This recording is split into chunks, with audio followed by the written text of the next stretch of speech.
E aí eu tive agora no deserto do Atacama e agora, recentemente, semana retrasada, eu tive em Alagoas, porque estão acontecendo lá as mutilações inexplicáveis de animais. São animais, já varreu ali 4 municípios de Alagoas, já tinha ido no Maranhão, teve um pouquinho em Sergipe, mas agora Alagoas, que é o foco, já são 4 municípios com 8 localidades em que animais são encontrados com furos, geralmente no pescoço e às vezes na axila do animal, e por ali é retirado todo o sangue desse animal, e às vezes cortes cirúrgicos são feitos como se fossem corte de bisturi, aquele corte que já corta cicatrizando. Isso está acontecendo lá em Alagoas, e a Secretaria de Agricultura, junto com a Secretaria de Cidadania, estão investigando, e os moradores estão desesperados, porque não são grandes fazendas nem sítios, são pequenos povoados, que o cara faz um cercado, coloca ali 10, 20 animais, e coloca todas as economias ali, e vem esse bicho e mata de uma vez 10, 20 animais.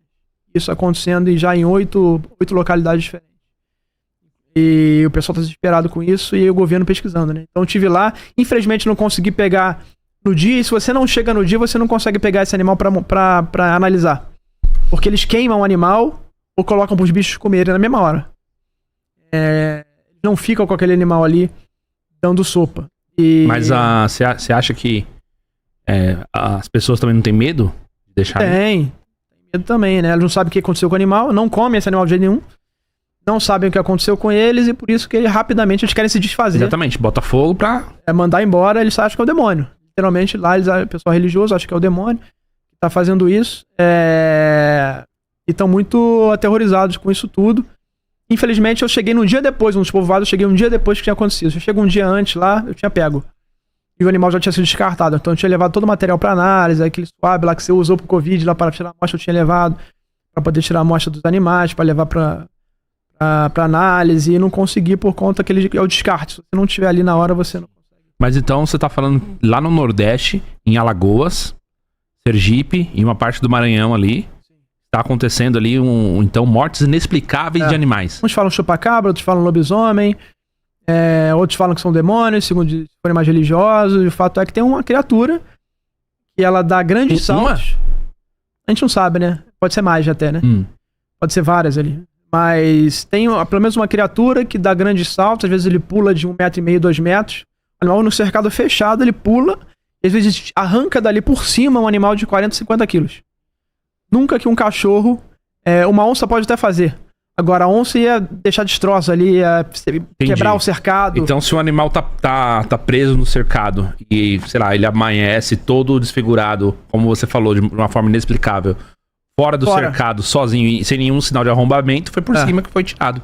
São furos, como eu falei, não fazem um barulho, os animais não têm um sinal de luta. É como se os animais fossem hipnotizados. E não faz uma bagunça no local. Não tem pelo de animal. Como se ele mordesse e tirasse pelo, ou tirasse pedaço. Não tem nada em volta que você fale que foi um cachorro ou uma onça ali. E o mais estranho de tudo é isso. Silêncio total. E os animais serem retirados por cima desses cercados, que às vezes são cercados de 1,5 metro. Não tem uma madeira quebrada, um arame ali fora do lugar, tá tudo direitinho. Então você entrevistou os populares, pelo menos, ali. Sim, você conseguiu colher esses relatos. Sim, tem um vídeo aí, Alagoas, que você puder botar aí, tem um vídeo na pasta ali, Alagoas. Um pequeno trechinho que fala um pouco dessa viagem, um pouco dos relatos desses proprietários que estão muito assustados, e um deles viu a criatura, né? Alguns deles viram, eu entrevistei um, que é uma criatura híbrido de humano com animal ali que eles estão vendo. Você tem entrevista dele aí? Sim, vai passar aí. Legal. E que o povo falaria, né? Do lobisomem, né? O nome guarda-chuva, o nome genérico pra essas criaturas. Vira tudo lobisomem no final. Mas basicamente são criaturas de olhos vermelhos, metade humano, metade animal. E às vezes o cara deixa mais de cachorro, às vezes de porco, de cavalo, e varia, muitas descrições. Essa foi a... Esse é o vídeo? Isso. Beleza. Dá um play aí pra gente, hein? Vamos ver o relato do pessoal. Madrugada de quinta-feira, já parei para comprar alguns materiais para coleta de solo, coleta biológica, que eu não tinha trazido do Rio de Janeiro. E agora tô indo lá pro Rio São Francisco já, para chegar pela manhã e começar a visitar as cidades do lado sergipano e posteriormente do lado alagoano. Rio São Francisco, fiz várias vigílias nesse rio, hein? Acham que o animal tá vindo, essa criatura tá vindo no rio. É o que algumas pessoas acham lá. Nós de cá já tinha acontecido isso em Sobral, na aldeia, em Lagoa Comprida. Aí nós fica com aquele sentido que nem aqui o pessoal tudo que mora aqui, né? Aquele sentido é o bicho, mas nós não sabemos afirmar mesmo de certeza que era o bicho. Aí aquela briga de cachorro, quando nós olhou de cá do escuro, nós viu aquele outro cachorro maior no meio correndo, dando nos outros cachorros e passou na carreira. E qual o tamanho mais ou menos que criaram? Era maior ou menor que uma pessoa? Rapaz, era quase do tamanho de uma pessoa. A parte de baixo fina e em cima mais larga. Tava de 4? Era, de 4, que nem um cachorro mesmo no meio. Você acha que ele tava batendo nos cachorros? Tava porque era tipo uma briga, os outros cachorros gritavam e se afastavam. Chorando, era. Com quem recebia aquela pancada e dava aquele grito. E a cara dele, como é que mais ou menos você conseguiu ver? Rapaz, de longe deu pra nós enxergar que era meio arredondadinha e as orelhas bem pezinha. Tudo é cara preta ou cara mais? Todo preto, os olhos vermelhos, que dava pra ver no escuro os olhos vermelhos. Tô aqui no povoado Marroás, em Craíbas, Alagoas, onde diversos proprietários tiveram animais sendo mutilados de forma estranha.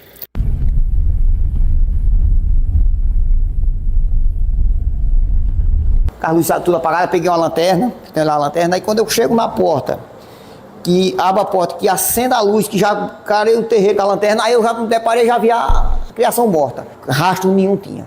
E outra, que nem onde pegou a criação no chiqueiro, levou pro outro lado, que nem levou... Já tava presa? Estavam presa. Tudo fechadinho. Não foi coisa normal não, que coisa não é coisa da terra não, é coisa do outro mundo, que é a preservar daquela.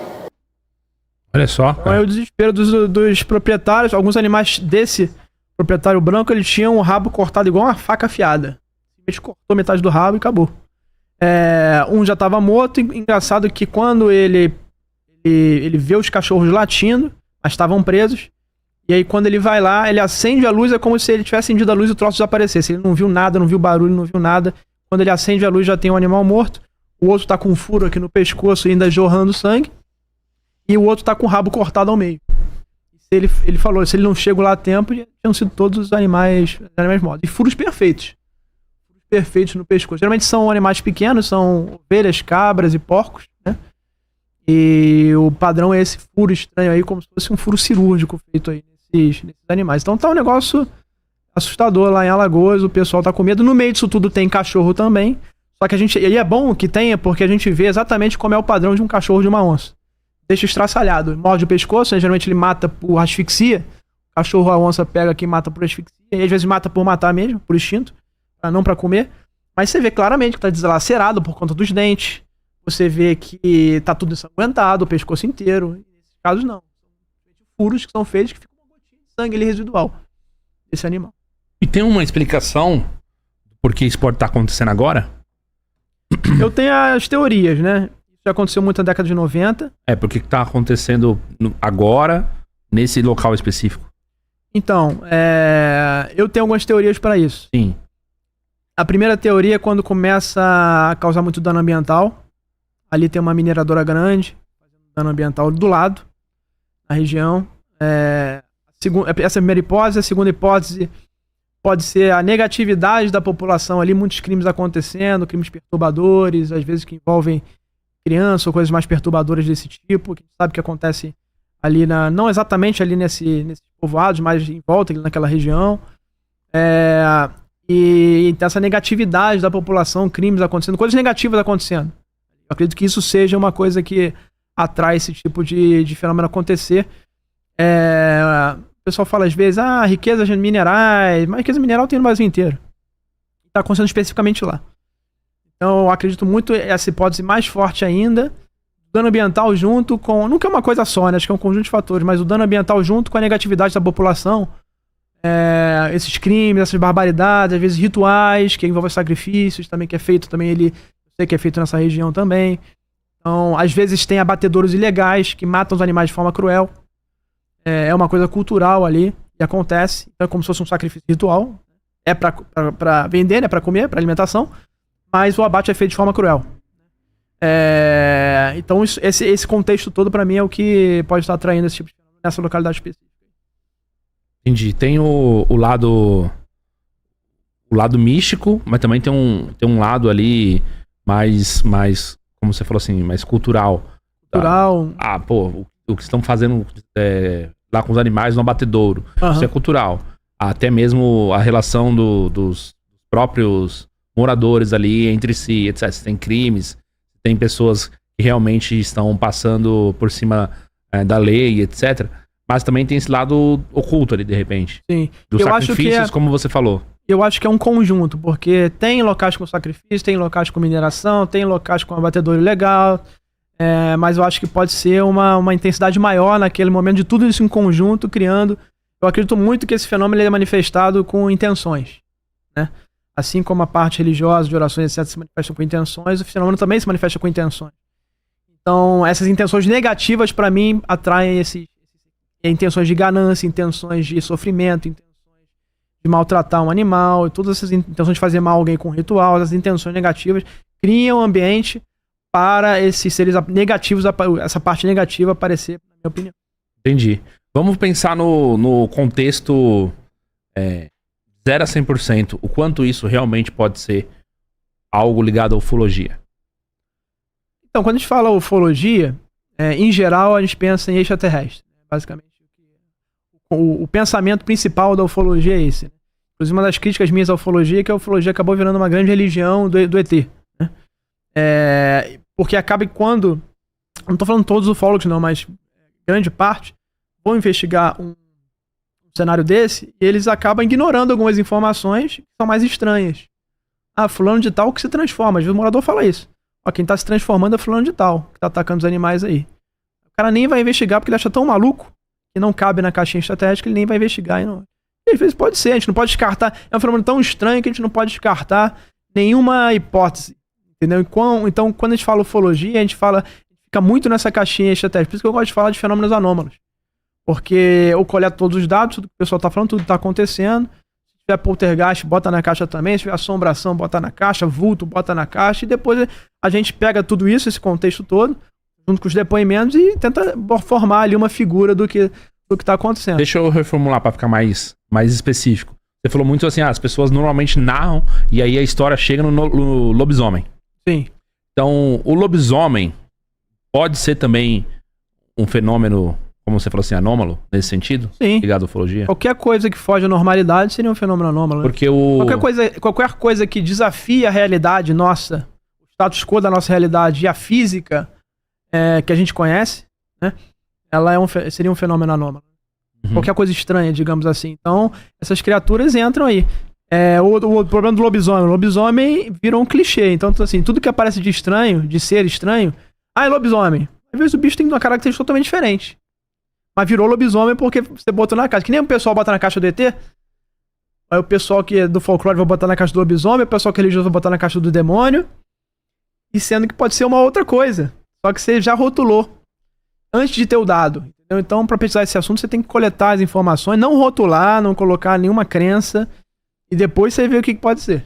Lá no final. O problema é você chegar no começo e já falar assim, como eu acredito no lobisomem, eu acho que é. Ou acredito em demônio, eu acho que é. Pode não ser nada disso. Então a gente tem que coletar o dado e depois ver o que acontece. Entendi.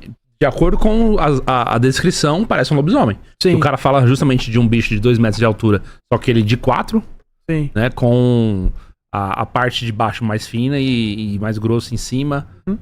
Se assemelha muito a um cachorro gigante, né? Nesse sentido. Uma coisa que você vê dele falando, essa característica ok, mas ele não viu a face. Viu o olho vermelho, mas não viu a face. Não viu um focinho. Então podia ser uma coisa com cara de gente, corpo de bicho e olho vermelho, por exemplo. Uma coisa até mais estranha do que um lobisomem. O olho vermelho é sempre uma constante. É constante, é um padrão, né? E geralmente quando você chega perto desse ser, ele tem um cheiro de carniça, um cheiro de podre, um cheiro de enxofre, varia um cheiro. Geralmente é um cheiro que irrita, às vezes um cheiro ruim, às vezes um cheiro que irrita. E ele deixa, geralmente, isso por um tempo. Eu perguntei pra ele, você foi atrás dele? Ele, não, ele não foi atrás de mim. Eu não fui atrás dele, ele não foi atrás de mim. Ainda bem, né, pô? Porque se um bicho desse tamanho ir atrás de você... E tem casos de ferimento, né? Tem caso documento, tem caso de... Na época de Varginha, teve em Passos e outras cidades, casos de seres desses que feriram pessoas. E o boletim de ocorrência foi feito, o ferimento estava no peito da pessoa. E tem casos de ferimentos, né? Geralmente arranhões profundos, né? Mas morte, assim, é muito difícil. Desaparecimento é mais fácil. Agora, achar o cara morto, assim, é mais complicado. Tem um detalhe interessante que eu ia te perguntar. Que época foi isso? Tipo, se a gente for analisar, se a gente for tentar puxar esse lado do ocultismo, a posição da Lua, qual que era? Qual que era o dia do calendário específico ali que começou a ter... Porque assim, você tem uma janela de acontecimentos, certo? E nessa janela de acontecimentos, muitas vezes tem esse fator, vamos colocar assim, pô, a lua era cheia, entendeu? O céu que estava de repente totalmente nublado, entendeu? O que de repente de diferente, né, nesses aspectos naturais tinha pra de repente a criatura naquele momento sair, e ao sair devorando, entendeu? Atacando, e aí sai de um lugar, se esconde e vai pra outro. O que você acha? O pessoal relata vários tipos de lua. Às vezes tem lua cheia, como é o folclore, lua cheia, né? Mas em lua nova, que é a ausência de lua, entre aspas, né? Eu já vi orbe, eu já vi ser de luz, eu já vi ser de sombra. E lua nova. Ausência de lua nova. Então, assim, acho que varia um pouco. Falta dado pra gente poder enquadrar. Mas eu acho que tem uma importância. Mais em lua nova do que em lua cheia. Geralmente eu vou em lua nova, porque a lua nova ela é ausência de luz. Então tá tudo escuro. Então se aparecer um fenômeno luminoso próximo, eu vou conseguir ver. Quando tá iluminado, às vezes aparece um fenômeno que é mais fraquinho, uma luz que faz fraquinho, que você não vai enxergar porque tá muito iluminado. Eu prefiro fazer sempre vigília em noite de lua nova. Mas, por exemplo, eu tava lá no Alagoas, acho que era lua cheia. Tava acontecendo. Tá acontecendo. Então, acho que... E esse fenômeno tá acontecendo há muito tempo em Alagoas. Já vai fazer 1 mês e meio para 2 meses. Então já pegou todas as luas já, praticamente. Acho que varia. Pode ser que uma lua aconteça mais, só que aí falta dado pra gente poder... Mas vamos pensar naquilo que eu comentei. Uma criatura seria capaz de fazer um estrago desse?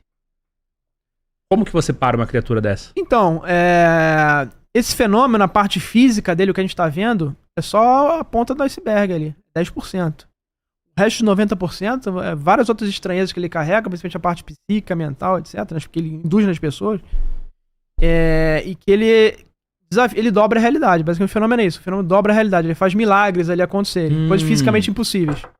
Então pode ser que em 1 milésimo de segundo ele consiga mutilar 5 ovelhas. Porque ele é um fenômeno que foge da nossa compreensão da realidade. E ele brinca com a questão do tempo. Interessante. Pessoas que chegam perto do fenômeno às vezes têm missing time, que acha que passou 1 minuto, mas passou 5 horas, ou o contrário.